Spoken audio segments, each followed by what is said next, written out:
শত শত মানুষের পদচারণায় মুখর হয়ে উঠে ব্রিটেনের কারি ক্যাপিটাল খেতাব পাওয়া ব্রিকলেন। টাওয়ার হ্যামলেটস কাউন্সিলের উদ্যোগে এবং বাংলা টাউন বিজনেস অ্যাসোসিয়েশনের সহযোগিতায় সফলভাবে সম্পন্ন হয় 3 দিনব্যাপী কারি ফেস্টিভ্যাল।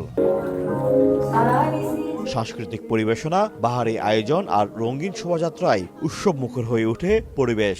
19শে সেপ্টেম্বর শুরু হওয়া এই উৎসবের মূল দিন ছিল রোববার। কারি ফেস্টিভ্যালের উদ্বোধন করেন টাওয়ার হ্যামলেটসের নির্বাহী মেয়র লুৎফুর রহমান। অনুষ্ঠানে আগত অতিথিরা কারি শিল্পকে আরো সমৃদ্ধ করার প্রত্যয়ে নানা দিক নির্দেশনা তুলে ধরেন। আমি কারি ব্যবসা বা ইন্ডাস্ট্রিকে সমর্থন দিয়ে আরো এগিয়ে নিতে চাই। পেশায় রয়েছে হাজার হাজার মানুষ, যুক্তরাজ্য জুড়ে রয়েছে হাজার হাজার দোকান, যা দেশটির অর্থনীতিতেও ভূমিকা রাখছে। আমি এই ফেস্টিভ্যালে এভাবেই সহযোগিতা অব্যাহত রাখার চেষ্টা করব।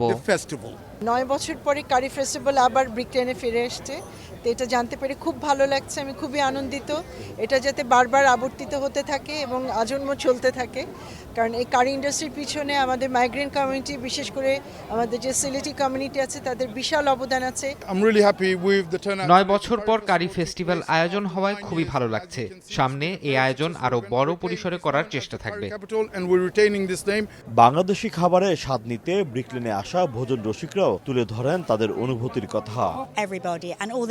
আমরা সবাই এখানকার খাবার ভীষণ পছন্দ করি। এখানে যারা খাবার পরিবেশন করছেন তাদের ব্যবহারও অনেক ভালো। আমি এখানে আসতে ভালোবাসি।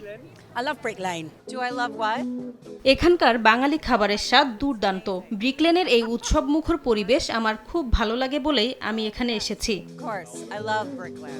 সবশেষ 2016 সালে অনুষ্ঠিত হয়েছিল কারি ফেস্টিভ্যাল। এটি শুধুমাত্র একটি উৎসবই নয়, বরং এটি প্রমাণ করেছে বাংলা টাউন এখনো বহন করছে কারি শিল্পের ঐতিহ্য, স্বাদ আর বৈচিত্র্যের প্রাণবন্ত ছাপ। বাংলাদেশিদের শ্রমে গড়া কারি শিল্প এখন নানামুখী সংকটে।